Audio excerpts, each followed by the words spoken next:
you so much for joining. Okay, so today we are going to talk about my first night shift. So eons ago, just kidding, it wasn't that long ago, but when I was a CNA, a certified nursing assistant, I know we talked about this before, but obviously I was not a nurse yet, and it was my first night shift job. And I was so excited. Your girl felt like an adult. I was like, yes, telling all of my friends, that's right, I work my 12-hour night shift tonight.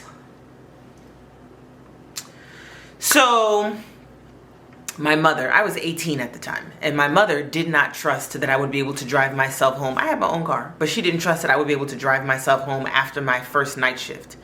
And I'm like, I am a woman. I can handle myself. I can do this. Obviously, I couldn't argue because I still lived at home. Okay? So I got dropped off to work.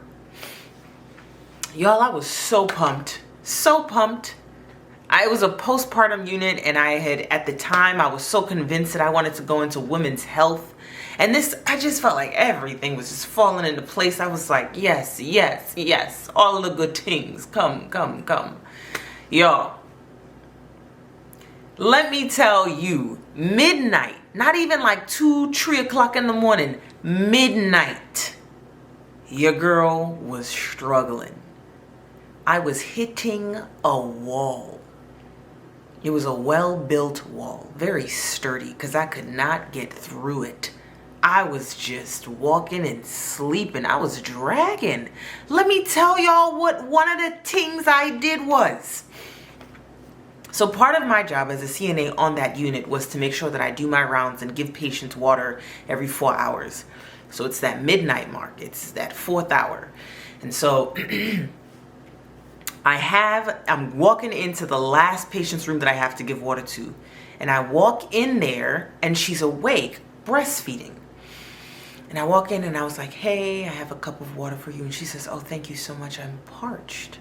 Why did I pick up the water off of the tray, take a sip of it myself, and then set it down on her tray, and then have the audacity to ask, do you need anything else? She's looking at me, I'm looking at her. Neither of us understand what's going on. So after I ask her that question, she says, well, do you think I can have another cup of water?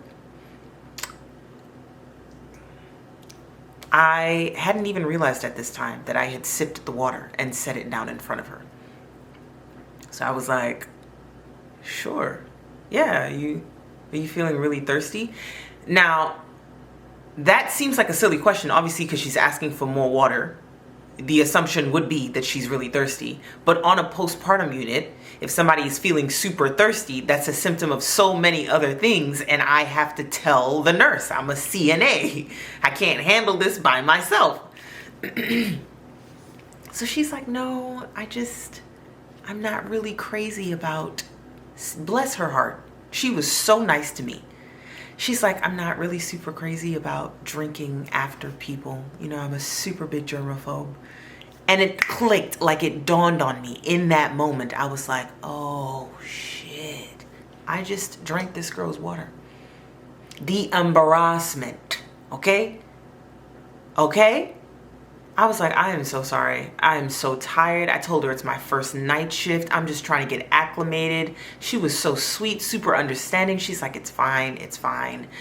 Take the water. Yeah, because I'm not drinking that shit. Okay? Yeah, like that was the exchange. Cool, cool, cool. I go get her another water. I don't drink it, but I finished the one that I did start drinking. And I finished the night, but not without sneaking in an hour-and-a-half nap in the break room. Yes, that's exactly what I did, because the night was rough.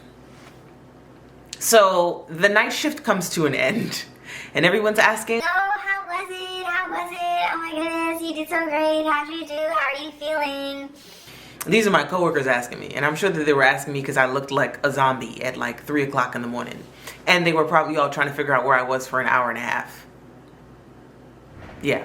So I was like, y'all, I'm tired. I need like a fat nap. And everyone's like, oh girl, you're probably not even gonna sleep more than 4 hours. Yada, yada, yada. Everybody offering advice. Blase, blase, blah. So the shift ends and I walk to the front of the hospital because like I said, my mom didn't trust that I could drive home for myself. So I'm expecting to see they were using my car to pick me up and drop me off because everybody's not trying to spend any money on gas. So I'm looking for my 1999 Jeep Grand Cherokee and I see it and I am ready to rejoice. I'm so excited I could jump out my skin. So I'm standing there. So in front of this hospital, you walk out and then to your left, there's a hill that goes up, and then to your right, it just sort of flattens out and goes right back around and goes up the hill again. I just knew it was my brother. He was parked on the hill and I'm so tired, I don't even want to walk up the hill. So I'm calling him and he refuses to answer the phone. And I'm like, bruh, he's playing with me. I'm tired. I'm not in the mood. So I stand there to be a little rebellious for a few more minutes. And then I'm like, whatever, forget it. I'm too tired for this. I'm going to walk up the hill and get in the car. I walk up the hill, pull on the knob, pull on the handle. And he's like, I'm like ready to scream. I'm like, Terry Crews. That's my brother's name. Open the door, please. The window comes down and I hear a male voice say, Ma'am, I think you have the wrong car. when I say mortified, matter of fact, I feel like the mortification, I feel like the embarrassment landed, like it lasted for maybe about 3 seconds. Because shortly after that, I was like, look, my bad, but can you take me home, my guy? I am tired. He laughed. You know, we laughed it off. I walked back down the hill. But here's the cherry on top of everything. All of it. A 1999 Jeep Grand Cherokee didn't come pick me up. It was my dad's black Ford Explorer. No similarities. I look up the hill. Now the windows were initially, like in my car and the 1999 Grand Cherokee sitting on the hill, the windows are tinted. So I can't make eye contact with the guy, but I just felt in my soul that he's judging me. And he's like, how did you mistake that Ford for this Jeep? Needless to say, my first night shift was a success. Thank you so much for joining.